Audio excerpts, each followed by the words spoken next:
وسیلہ کیا ہے اور کسے کہتے ہیں، قرآن اور صحیح حدیث کے ذریعے آپ کے سامنے میں بتانے والا ہوں۔ یہ دیکھیے میرے پاس جو ہے احسن البیان قرآن کا ترجمہ تفسیر موجود ہے۔ اسی سے جو ہے میں آپ کے سامنے ثابت کرتا ہوں کہ وسیلہ کیا ہے اور کسے کہتے ہیں۔ سب سے پہلے دیکھتے ہیں سورہ مائدہ کی آیت نمبر 35۔ اللہ تعالیٰ کا ارشاد ہے، یا ایھا الذین آمنوا اتقوا اللہ وابتغوا الیہ الوسیلۃ وجاہدوا فی سبیلہ لعلکم تفلحون۔ اے ایمان والو، اللہ تعالیٰ سے ڈرتے رہو اور تلاش کرو اس کی طرف وسیلہ، وجاہدوا فی سبیلہ، اور جد و جہد کرو اس کی راہ میں، لعلکم تفلحون، تاکہ تم کامیاب ہو جاؤ اور بھلا پالو۔ وسیلہ کے معنی ایسے چیز کے ہے جو کسی مقصود کے حصول یا اس کے قرب کا ذریعہ ہو۔ اللہ تعالیٰ کی طرف وسیلہ تلاش کرو کا مطلب ہوگا ایسے اعمال اختیار کرو جس سے تمہیں اللہ تعالیٰ کی رضا اور اس کا قرب حاصل ہو جائے۔ امام شوکانی رحمۃ اللہ علیہ فرماتے ہیں، آپ جو ہے اس کو دیکھ سکتے ہیں کہ میں جو ہے آپ کو دکھا رہا ہوں، یہ ترجمہ خود آپ دیکھیے۔ والظاہر ان الوسیلۃ ہی القربہ تصدق علی التقوی وعلی غیرہا من خصال الخیر التی یتقرب العباد بہا الی ربہم۔ وسیلہ جو قربت کے معنی میں ہے، تقوی اور دیگر خصاص خیر پر صادق آتا ہے جن کے ذریعے سے بندے اپنے رب کا قرب حاصل کرتے ہیں۔ اسی طرح منہیات و محرمات کے اجتناب سے بھی اللہ کا قرب حاصل ہوتا ہے۔ فی الحال لیکن جاہلوں نے اس حقیقی وسیلہ کو چھوڑ کر قبروں میں مدفون لوگوں کو اپنا وسیلہ سمجھ لیا ہے، جن کی شریعت میں کوئی بنیاد نہیں ہے۔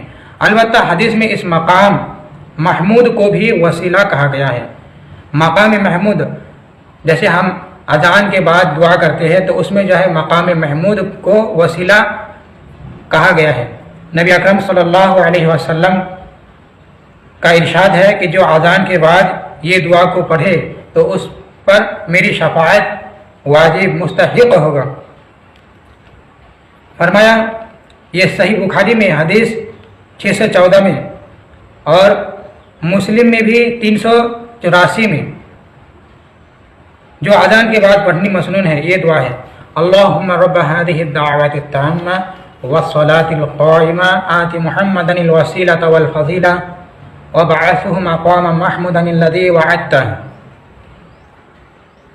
اور دوسری جگہ دیکھیے وسیلہ کا تذکرہ جو ہے یہ تو سورہ مائدہ میں ہے 35 نمبر آیت، اور پھر سورہ بنی اسرائیل میں بھی اللہ تعالیٰ نے ایک جگہ فرمایا، آیت 56 سے 57 دونوں آیت کو پڑھیں گے تب سمجھ میں آئے گا۔ قُلِ ادْعُوا الَّذِينَ زَعَمْتُم مِّن دُونِهِ فَلَا يَمْلِكُونَ كَشْفَ الضُّرِّ عَنكُمْ وَلَا تَحْوِيلًا۔ آپ کہہ دیجئے کہ اللہ تعالیٰ کے سوا جن کو تم معبود سمجھ کر پکارتے ہو، سو وہ تو تمہارے جو ہے تکلیف کو دور کرنے کے کوئی بھی اختیار نہیں رکھتے اور نہ بدل سکتے ہیں۔ اور آگے فرمایا، اولئک الذین یدعون یبتغون الی ربہم الوسیلۃ ایہم اقرب ویرجون رحمتہ ویخافون عذابہ ان عذاب ربک کان محذورا۔ جنہیں یہ لوگ پکارتے ہیں خود وہ اپنے رب کے تقرب کی جستجو میں رہتے ہیں، یعنی وسیلہ کے جستجو میں رہتے ہیں کہ ان میں سے کون زیادہ قریب ہے اللہ کے۔ وہ خود اس کی رحمت کی امید رکھتے ہیں اور اس کے عذاب سے خوف زیادہ رہتے ہیں۔ بات بھی یہی ہے کہ تیرے رب کا عذاب ڈرنے کی چیز ہی ہے۔ اب دیکھیے اس میں جو ہے کیا سمجھا ہے اس بارے میں۔ دوسری جگہ ایک جگہ اللہ تعالیٰ نے فرمایا، الذین زعمتم من دونہ سے مراد جنات ہیں، جو مسلمان ہو گئے تھے اور مشرکین ان کی عبادت کرتے تھے، جیسا کہ صحیح بخاری میں اس کی تفسیر میں ہے، کانا ناس من الانس یعبدون ناسا من الجن فاسلم الجن وتمسک ہؤلاء بدینہم، حدیث 4714 میں کچھ لوگ جنات کی عبادت کرتے تھے، پس وہ جن مسلمان ہو گئے، لیکن یہ لوگ جنوں کے سابقہ دین پر ہی قائم رہے۔ حافظ ابن حجر رحمۃ اللہ علیہ اس کی وضاحت میں لکھتے ہیں، وہ لوگ جو جنوں کی عبادت کرتے تھے بدستور جنوں کی عبادت پر قائم رہے، جبکہ جن یہ بات پسند نہیں کرتے تھے، کیونکہ انہوں نے اسلام قبول کر لیا تھا اور وہ اپنے رب کی بارگاہ میں وسیلہ اعمال صالح کے ذریعے تقرب تلاش کرنے والے ہو گئے ہیں۔ فتح الباری حدیث جو بتایا 4714۔ اس بات کی تائید اگلی آیت سے بھی ہو رہی ہے، جس میں کہا گیا ہے کہ یہ خود تو اپنے رب کا قرب تلاش کرنے کی جستجو میں رہتے ہیں اور امید رحمت کی رکھتے ہیں اور اس کے عذاب سے ڈرتے ہیں، اور یہ صفات جمادات پتھروں میں نہیں ہو سکتے۔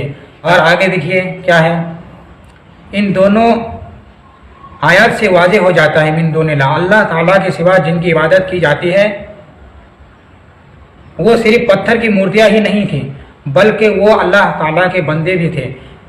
جن میں سے کچھ فرشتے، کچھ صالحین، کچھ انبیاء اور کچھ جنات تھے۔ اللہ تعالیٰ نے سب کی بابت فرمایا کہ وہ کچھ نہیں کر سکتے، نہ کسی تکلیف دور کر سکتے ہیں، نہ کسی کی حالت بدل سکتے ہیں۔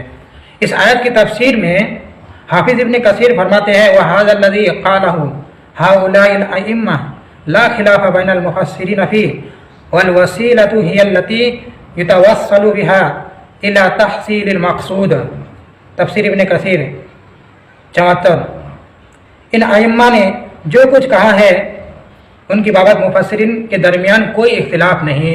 وسیلہ ایسی ہی چیز کو کہتے ہیں جس کے ذریعے سے مقصود تک پہنچا جا سکے۔ اب سمجھ میں آ رہا ہے وسیلہ کسے کہتے ہیں؟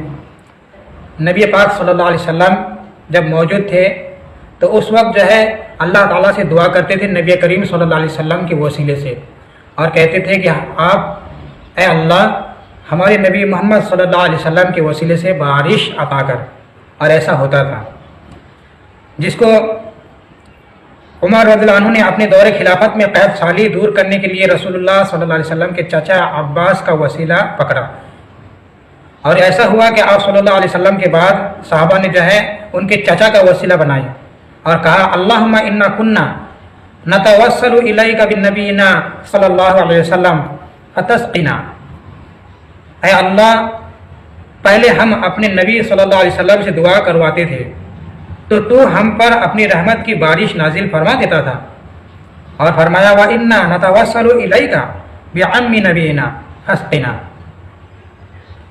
اب ہم آپ کے نبی صلی اللہ علیہ وسلم کے چاچا کو تیری بارگاہ میں بطور وسیلہ دعا کے لیے پیش کر رہے ہیں، بس اے اللہ ان کی دعا قبول فرما کر ہم پر بارش نازل فرما۔